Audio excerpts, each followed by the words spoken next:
रमज़ान कोई पैकेज नहीं, रमज़ान कोई मौसमी ब्रांड नहीं जिसके नाम पर हम मुख्तलिफ़ गैर कानूनी शोज़, ऐसे ड्रामाज़ चलाएँ, ऐसे ड्रामाज़, ऐसे शोज़ मुनक़्क़िद करवाएँ जो हमारे घरों में हमारी नस्लों की तरबियत, हमारे दीनी शऊर पर बराह रास्त हमला हो।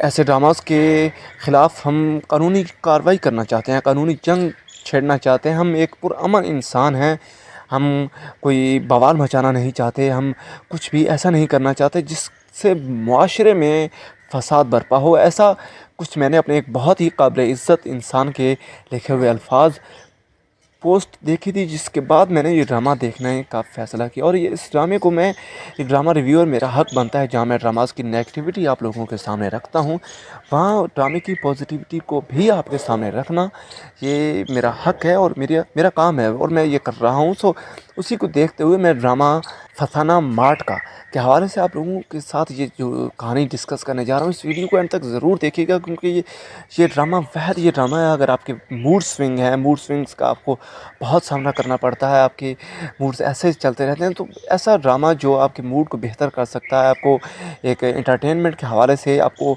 आपके मूड्स को बेहतर कर सकता है, ये बेस्ट ड्रामा है। ऐसी कहानी है जिसमें सिर्फ़ और सिर्फ आई थिंक कोई 7 से 8 करैक्टर हैं और मेन लीड पर 5 करैक्टर हमें देखने को मिल रहे हैं, जिसमें ज़ारा और रिज़वान। इन 2 लोगों की कहानी कुछ यूँ है कि रिज़वान जो है वो रिज़वान ज़ारा से मोहब्बत करता है और दिल ही दिल में ये मोहब्बत चल रही है फ़िलहाल तक। और सिर्फ़ रिज़वान जो है वो उसे क्रिकेट का शौक़ है, वो क्रिकेट से जुनून की हद तक मोहब्बत करता है। ये इस ड्रामे में हमें ये कहानी दिखाई जा रही है, जो मैं आप लोगों के साथ डिस्कस करता जा रहा हूँ। और फिर आप लोगों ने मुझे अपना फ़ीडबैक देना है कि आया कि जो अल्फाज हमें सुनने को, देखने को, पढ़ने को मिले हैं कि वाक़अतन उनका इस ड्रामे की हकीकत से कोई ताल्लुक़ है भी सही या नहीं। तो मतलब रिज़वान को ज़ारा से मोहब्बत है और वो दिल ही दिल में उससे मोहब्बत करता है और साथ ही साथ वो क्रिकेट से जुनून की हद तक मोहब्बत करता है, क्रिकेट का जुनूनी है वो। और दूसरी जानब हमें खालिद साहब जो स्मार्ट के डायरेक्टिव मैनेजर हमें देखने को मिल रहे हैं। और Anila I think Anila ma'am जो हैं वो भी दिल ही दिल में खालिद साहब से मोहब्बत करती हैं, क्योंकि खालिद साहब एक शादीशुदा इंसान हैं।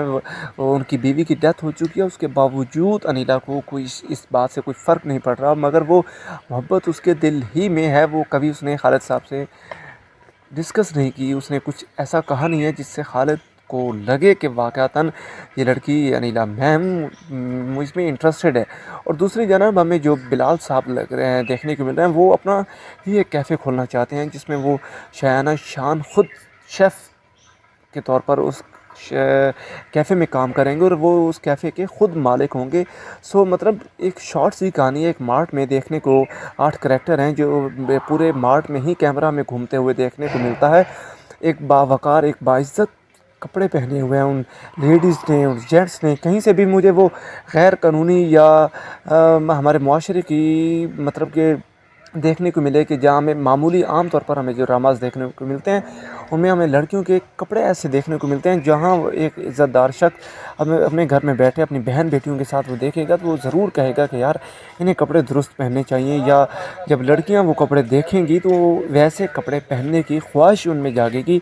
तो ऐसा कुछ भी इस ड्रामे में मुझे देखने को नहीं मिला, जिसकी वजह से मैं ये अपने अल्फाज आप लोगों के सामने रखने जा रहा हूँ और रखे हैं कि ये ड्रामा रमज़ान के तौर पर, क्योंकि रमज़ान में हमें ऐसे ही ड्रामास देखने को मिलते हैं जो एंटरटेनमेंट के हवाले से बेहतरीन हो, जिनमें कुछ दुश्मनी, कुछ सदियों पुरानी दुश्मनी या कुछ ऐसे ड्रामास हमें देखने को नहीं मिलते रमज़ान में ऐसे ही ड्रामास, ऐसे ही शोज़ चलाए जाते हैं जिनसे लोग एंटरटेन करें। जस्ट एंटरटेनमेंट ही उनका वाहिद मकसद होता है और ये ड्रामा हमें वैसा ही देखने को मिल रहा है। ये ड्रामा जो मतलब कि इस ड्रामे की कास्ट है, जो इसकी मल्टीवर्स एंटरटेनमेंट की जानब से, ये प्रोडक्शन हाउस की जानब से हमें ये दिखाया गया है। ये अबू अलिया इसे डायरेक्ट कर रही हैं। बहुत खूबसूरत ड्रामा है। मैं इस ड्रामे को 10 आउट ऑफ 10 नंबर दूंगा। और जो बातें मैंने स्टार्ट में कही थी, मैं एक ड्रामा रिव्यूअर के हिसाब से हर इंसान की एक अपनी कहानी होती है, उसकी अपनी सोच होती है। मैं इस भाई की सोच को कुछ भी ऐसा नहीं कह रहा कि वो सरासर अपने जो उन्होंने अल्फाज लिखे हैं वो गलत हैं, मगर मैं अपने तौर पर जो आप लोगों से बात कर रहा हूँ, सो ये ड्रामा ऐसा मुझे कहीं भी कुछ भी ऐसा नहीं लगा जो मैं आप लोगों से कहूँ। तो अगर आपको मेरी वीडियो अच्छी लगी तो वीडियो को, इस चैनल को सब्सक्राइब कर दें और वीडियो और फीडबैक देना हरगिज़ मत भूलिएगा। और थोड़ा बहुत वॉइस नॉइज़ का प्रॉब्लम हो तो उसे प्लीज़ अवॉइड कीजिएगा, क्योंकि हमेशा की तरह मेरे पास कुछ ऐसा एनवायरनमेंट नहीं है जहाँ मैं इसे बेहतर तरीके से रिकॉर्ड कर पाऊँ। तो thanks for watching, stay safe, stay blessed.